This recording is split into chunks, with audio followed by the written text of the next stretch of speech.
오늘 이 본문 말씀 참으로 아프고 고통스러운 부르짖음인 것을 주목하게 됩니다. 징계의 고통 가운데에서 하나님의 자비와 사랑을 구하는 이사야의 기도입니다. 63장 15절부터 19절까지는 그들이 처해 있는 영적 궁핍 상태를 앓으면서 자신들을 구해달라고 기도하죠.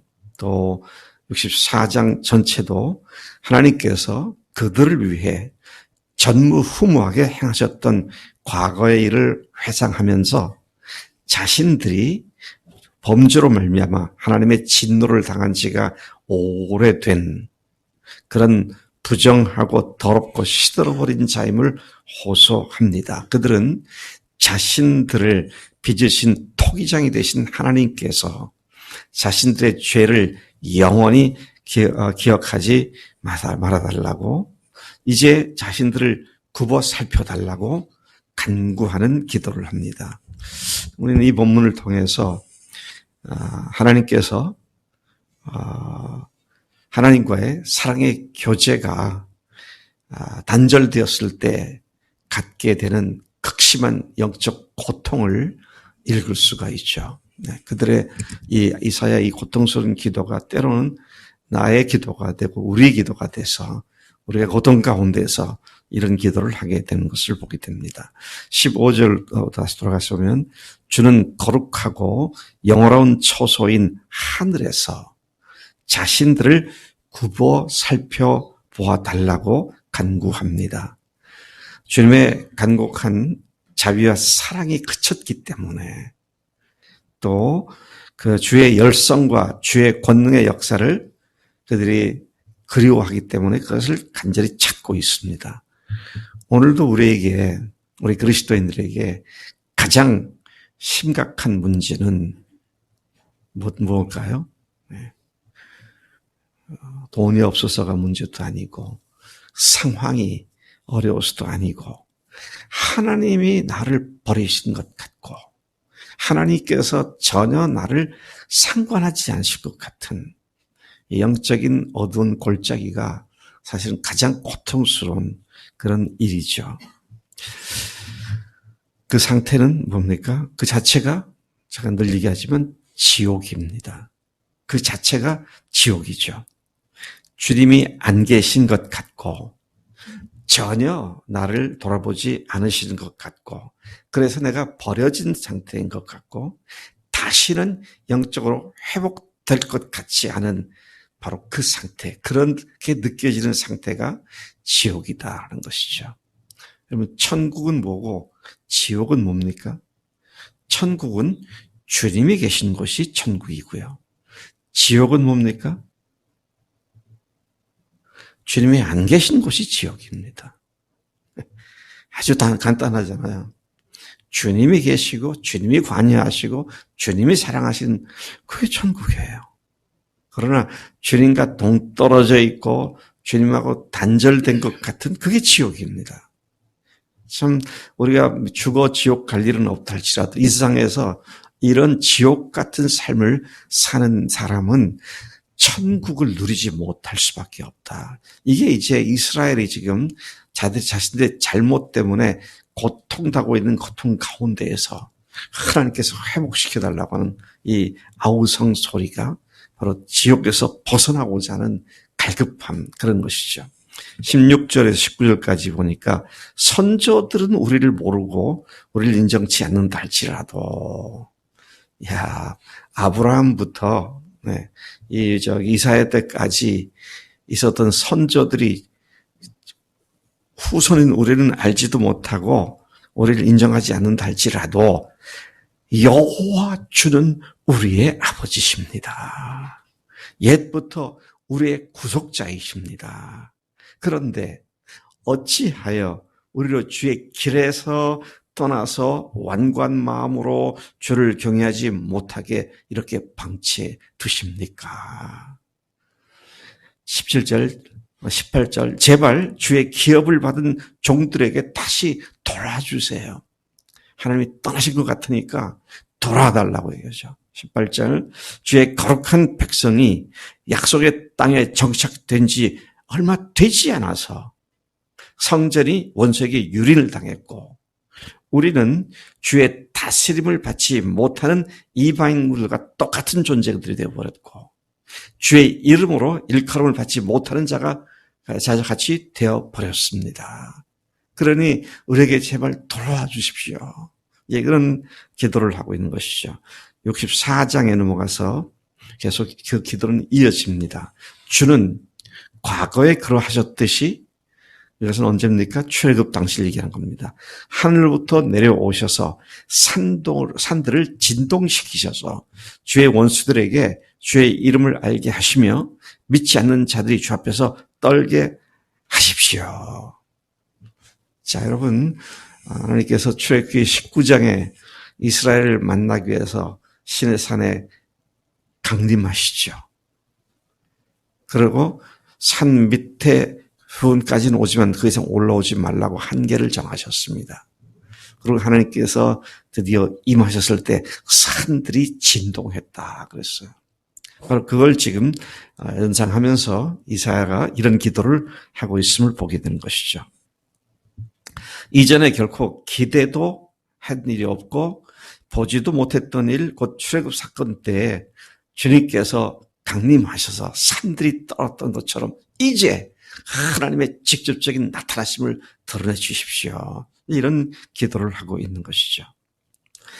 4절과 5절에 가서 보면 주는 자기를 바라보며 의지하는 자를 위하여 이런 일을 행하셨는데 그렇게 임재하셔서 당신을 분명히 드러내셨는데 그런 신이 있다는 말은 옛부터 듣도 보지 못했고 오직 주님만이 행하신 일입니다. 여러분 이 세상에 수많은 종교들이 있잖아요.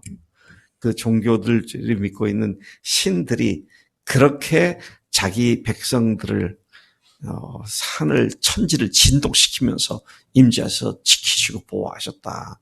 그런 말을 들어본 적이 저도 없습니다. 2700년 전에 이사야도 그런 일은 듣도 보도 못했다. 근데 지금이 2700년이 지난 지금도 저는 듣도 본 일이 없습니다. 역사 속에 아무리 뒤져봐도 그런 나라는 없어요.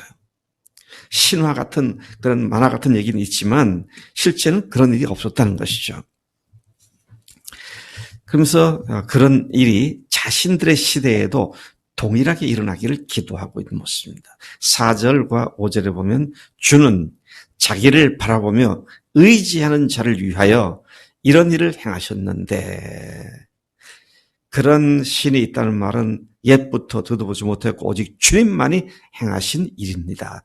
주는 기쁘게 공의를 행하는 자와 주의 길에서 주를 기억하는 자를 선대하시는 분이신데 두 종류의 사람을 말하고 있습니다. 공의를 기쁘게 행하는 자. 공의가 뭡니까? 하나님 말씀입니다. 하나님의 의입니다. 주의 말씀을 기쁘게 순종하는 자. 주의 길에서 주를 기억하는 자. 무슨 말입니까? 모든 삶의 과정에서 주님을 생각하며 살아가는 자를 선대하시는 분이신데 우리가 범죄했기 때문에 주께서 진노하셨고 그리고 이 일이 너무도 오래 지속되고 있으니 우리가 어찌 스스로 이 상황에서 벗어나 구원을 얻을 수 있겠습니까? 우리가 잘못된 문제 가운데 빠졌을 때 스스로 일어나기는 참으로 불가능한 일이죠. 하나님의 은혜를 구할 수밖에 없는 일인 것입니다. 6절 7절에 보니까 이사야는 이어서 구체적으로 이스라엘 백성이 하나님 앞에 범죄한 죄를 철저히 고백하며 용서함을 구하는 기도를 합니다. 6절 우리는 다 더러워진 자들입니다. 우리의 의는 다 더러운 옷같이 되었습니다. 우리는 다 잎사귀같이 시들어 버렸습니다. 우리의 죄악이 우리를 바람같이 휘몰아쳐 갑니다. 와, 그들의 영적 상태를 이사야가 주님 앞에 납작 엎드려서 우리가 이렇게 무기력하게 죄에 휘둘리고 산 그런 죄인들입니다. 7절 주의 이름을 부른 자도 없고 스스로 깨닫고 일어나 주를 붙잡는 자가 없사오니 이는 주께서 우리를 돌보지 않으시고 우리의 죄악을 징벌하여 우리를 아예 녹아버리게 하셨기 때문입니다. 하나님이 도우시지 않으시면 이 상태에서 저희들은 도저히 구제불능, 재기불능의 상태일 수밖에 없습니다. 그러니 하나님 자비와 긍휼을 베풀어 주십시오. 여러분, 우리가 연약한 가운데 빠졌을 때 할 수 있는 오직 한 가지 일은 회개하고 하나님의 은혜를 구하는 것이죠. 자비를 구하는 것입니다. 참 이런 기도는 아무리 해도 하나님께서 실증내지 않으시고 불쌍히 여기시고 우리의 기도를 들으시는 하나님이시죠. 8절 9절에 이제 회개하는 기도와 함께 아버지이신 하나님께 자신을 용서해 주시고 구해 주실 것을 간구하는데 뭐라고 하고 있느냐면 우리는 진을기요. 주는 토기장이시니 우리는 다 주의 손으로 지으신 것이니이다. 우리는 한낱 진흙에 불과한데 우리를 빚으신 분이 하나님이십니다. 하나님의 절대 주권 앞에 굴복하고 있는 그런 모습이죠. 내가 뭔가를 해가지고 하나님 앞에 주장하는 자세가 전혀 아닌 주님이 나를 빚으신 대로 나는 이 모양 이 꼴로 살아가는 존재인데 나를 빚으신 분이 주님이십니다. 절대 주권에 굴복하는 말씀이죠. 그러면서 뭐라고 말합니까? 여호와여 9절 너무 분노하지 마시오며 죄악을 영원히 기억하지 마시옵소서. 구하오니 보시옵소서 보시옵소서. 우리가 다 주의 백성이 아닙니까? 여러분 우리가 주님 앞에 나아가 기도할 때 우리가 할 수 있는 얘기는 이것밖에 없습니다. 주님, 저희가 누굽니까? 제가 누굽니까? 보세요. 보세요. 예수님의 십자가와 부활로 하나님의 자녀가 된 자가 아닙니까? 그런 우리를 보시옵소서. 그렇게 우리의 존재가 예수님으로 말미암아 하나님 앞에 존재하고 있는 존재임을 고백하는 그런 기도를 지금 하고 있는 것이죠. 10절부터 11절까지 주의 거룩한 성읍들이 광야가 되었고 시온이 광야가 되었고 예루살렘이 황폐해졌고 조상들이 주를 찬송하던 거룩하고 아름다운 성전이 불탔고 우리가 즐거워하던 것이 다 황폐했음을 고하면서 하나님의 구원하시는 손길을 호소하는 기도를 하고 있는 것이죠. 여러분 영적으로 삭막한 상태, 영적으로 답답한 상태, 영적으로 메마른 상태, 빈들의 마른 풀 같은 상태. 그럴 때 하나님께 우리가 구할 수 있는 기도가 주님 보세요. 보세요. 주님의 십자가와 부활로 당신의 자녀가 된 제가 아닙니까?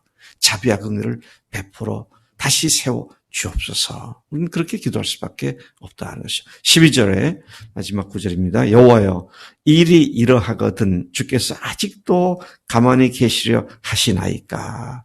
주께서 아직도 잠잠하시고 우리에게 심한 괴로움을 받게 하시려나이까. 우리도 오늘 우리가 황폐케 된 교회들을 위해 구멍난 복음을 위해 진지하게 이런 기도를 하는 사명을 감당한 자들이 되어야 마땅한 줄로 믿습니다. 우리 교회 제가 요즘 기도하는 답답함을 갖고 기도하는 것 중에 하나가 우리 청년들이 지금 시들시들해졌어요. 제가 벌써 몇 달 전부터 이제 주목을 하고 계속 보고 있는데 청년들이 시들시들해졌어. 네. 싱싱해야 할 청년들이 시들하니까 교회 전체가 시들거리는 것 같아. 그래서 여러분 이 아침에 우리가 오늘 청년들을 위해서 기도한 날인데 청년들의 영적인 상태가 싱그럽게 회복되도록 역사해 주십시오. 그런 기도로 나가시길 바랍니다. 하나님 아버지 이 아침에 이스라엘이 참으로 만신창이가 된 상태에서 또 이사야가 예언한 후에 그렇게 될 것을 내다보면서 이사야가 나라를 위하여 하나님께 간구한 기도가 오늘 저희들의 심금을 울립니다. 왜냐하면 우리가 그런 상태이기 때문입니다. 하나님, 우리로 하여금 영적인 상태가 결코 시들지 아니하고 하나님이 떠난 것 같은 상태가 한순간도 허용되지 아니하고 날마다 매 순간마다 주님과 함께 동행하는 생생한 기쁨과 즐거움을 가지고 앞으로만 달려가는 우리가 되도록 인도하시는 줄로 믿습니다. 잘못되었을 때 회개하고 주 앞에 고쳐짐을 받는 매일의 삶이 되도록 역사해 주실 줄로 믿습니다. 감사하고 예수님의 이름으로 기도드렸사옵나이다. 아멘, 아멘.